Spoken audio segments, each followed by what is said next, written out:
ब्रह्म कुमारी संस्था के मीडिया प्रभाग के पूर्व राष्ट्रीय अध्यक्ष राजयोगी ओम प्रकाश भाई जी की 10वीं स्मृति दिवस के अवसर पर रविवार 14 दिसंबर 2025 को एक राउंड टेबल डिस्कशन का आयोजन किया गया। कार्यक्रम में मीडिया की भूमिका, बदलता स्वरूप और समाज में इसकी जिम्मेदारी को लेकर गहन मंथन किया गया। इंदौर में आयोजित इस राउंड टेबल डिस्कशन में देश के वरिष्ठ पत्रकारों और संपादकों ने मीडिया के बदलते स्वरूप और उसकी सामाजिक भूमिका पर अपने विचार रखे। वक्ताओं ने कहा कि वर्तमान दौर में मीडिया तेजी से बदल रहा है और इंटरनेट मीडिया ने जनमानस पर गहरा प्रभाव डाला है। वरिष्ठ पत्रकारों ने अपने संबोधन में कहा कि समाज में जो गलत है उसे सामने लाना प्रिंट और इलेक्ट्रॉनिक मीडिया की जिम्मेदारी है। इसके साथ ही सकारात्मक पहलुओं को उजागर करना भी उतना ही आवश्यक है।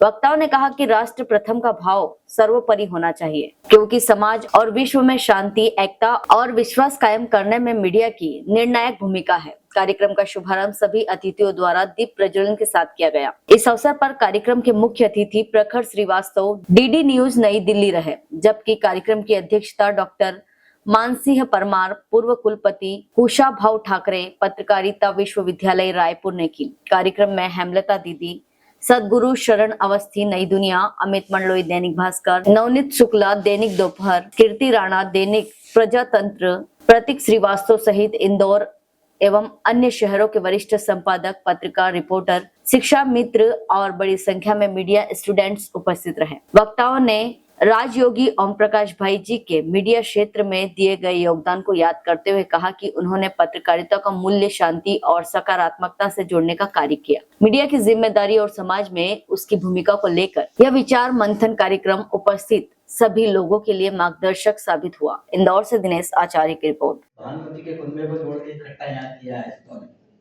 तो अब जब बात हम जैसा कि आपने हिम्मता दीदी ने कहा अखबारों से क्या अपेक्षा होना चाहिए, तो आपके अनुसार यदि अखबार निकलने लग जाए तो हम लोग तो बेकार ही हो जाएंगे। अखबार कोई पढ़ेगा ही नहीं। मैं बता रहा हूँ ना आपको, आप 7 दिन 8 दिन 10 दिन किसी को एक जैसा खाना खिलाएं तो 11वें दिन वो खुद ही कहेगा भैया मैं तो मेरे घर जाके खाऊंगा, दाल रोटी खाऊंगा, मसालेदार खाऊंगा। क्या होता थी, सिंगल कानून बॉक्स में खबरें दिया करते थे पॉजिटिव नेचर की। बदलाव आया है, बदलाव ये आया है कि अब सप्ताह में एक दिन नो नेगेटिव और पॉजिटिव खबरों का अखबार आने लगा। लेकिन सारा ही अखबार पॉजिटिव हो जाएगा? जब प्रखर भाई बैठे हैं, डीडी न्यूज को तो सरकारी माना जाता है, लेकिन वो सरकारी होते हुए भी रोज पॉजिटिव खबरें नहीं दे सकता, क्योंकि समाज में जो होता है वो अखबार देते हैं। ये बात अलग है कि अखबार उस चीज को बड़ा चढ़ा कर नहीं देते, क्योंकि वो अपनी जिम्मेदारी समझते हैं। के बाद रेडियो आया, टीवी आया, 24 घंटे के चैनल आ गए, लेकिन जब विश्व शांति की बात होती है, समाज में शांति की बात होती है, तो एक मीडिया और जो आया है जिसने सबको कहीं ना कहीं पीछे छोड़ दिया, और वो सोशल मीडिया। और सोशल मीडिया को इसमें सम्मिलित किए बिना जो एक लक्ष्य है कि समाज में शांति होना चाहिए, भाईचारा होना चाहिए, सोशल मीडिया की जो भूमिका है वो उसको मुझे बहुत ज्यादा बताने की जरूरत नहीं। हम सभी समझदार हैं, हम सभी जुड़े हुए हैं कि उसका किस तरह से इस्तेमाल हो रहा है। और कहीं ना कहीं सोशल मीडिया ने मीडिया को प्रभावित कर दिया है। पहले पत्र संपादक के नाम होते थे, मैं देखता हूँ कि अखबारों के अंदर भी आज का ट्वीट, आज का फेसबुक कमेंट कुछ छपने लगा है। इवन हम भी जब अपना कोई शो शाम का डिसाइड कर रहे होते हैं मुझे आज क्या करना है, तो मैं 30-40 वर्षों की हम यात्रा को देखें, एक बहुत सुंदर गीत जहन में उठता है कि कल चमन था आज फिर सहरा हुआ, देखते ही देखते ये क्या हुआ।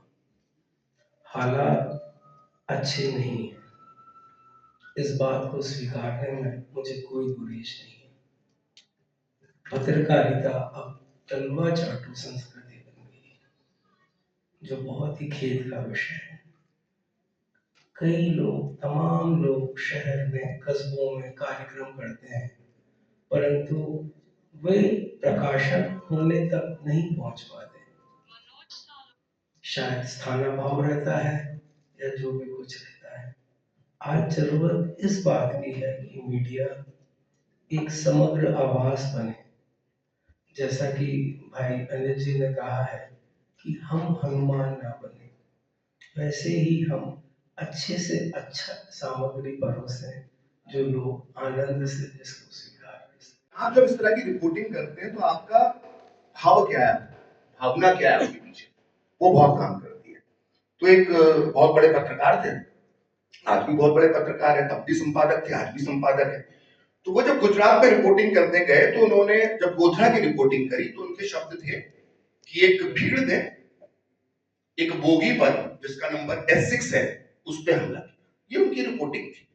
भीड़ जिसका कोई चेहरा नहीं है, बोगी जिसमें आत्मा नहीं है, S6 एक नंबर है, ये उनकी रिपोर्टिंग थी। लेकिन जब वो नरोडा पाटिया में गए तो उनकी रिपोर्टिंग बदल गई। उन्होंने कहा कि हिंदुओं की भीड़ ने एक मस्जिद पे हमला किया। अब जब आप उनसे सवाल पूछते तो बोलते मैंने तो गोधरा भी दिखाया था। तो निष्पक्ष रहने की बात दीदी ने की, तो निष्पक्षता के अंदर भी कितने पक्ष छुपे होते हैं मैं वो बता रहा हूँ। तो उनसे पूछा कि आप तो रिपोर्टिंग में, हाँ मैंने गोधरा भी दिखाया, मैंने तो नरोडा पाटिया भी दिखाया, लेकिन गुजरात में गोधरा की रिपोर्टिंग में जो उन्होंने शब्द इस्तेमाल किए और नरोडा पाटियों की रिपोर्टिंग में जो शब्द इस्तेमाल किए, उनका अंतर ही उस व्यक्ति की निष्पक्षता पे सवाल उठा। क्योंकि आप जब गोधरा में है और आप कह रहे हैं कि तो ट्रेन की बोगी पे हमला किया, S6 नंबर था, भीड़ था, तो आप ये काम करने वाले पापियों के नाम छुपा रहे हैं। आप जो मासूम लोग मारे गए उनकी संख्या छुपा रहे हैं। आप बता रहे हैं निर्जीव चीज को। हेलो फ्रेंड्स, आप देख रहे हैं हमारा चैनल SW24 न्यूज। हमारे सारे वीडियो सबसे पहले देखने के लिए आप हमारे चैनल को सब्सक्राइब करें और पास में लगे बेल आइकन को दबाना बिल्कुल भी ना भूलें।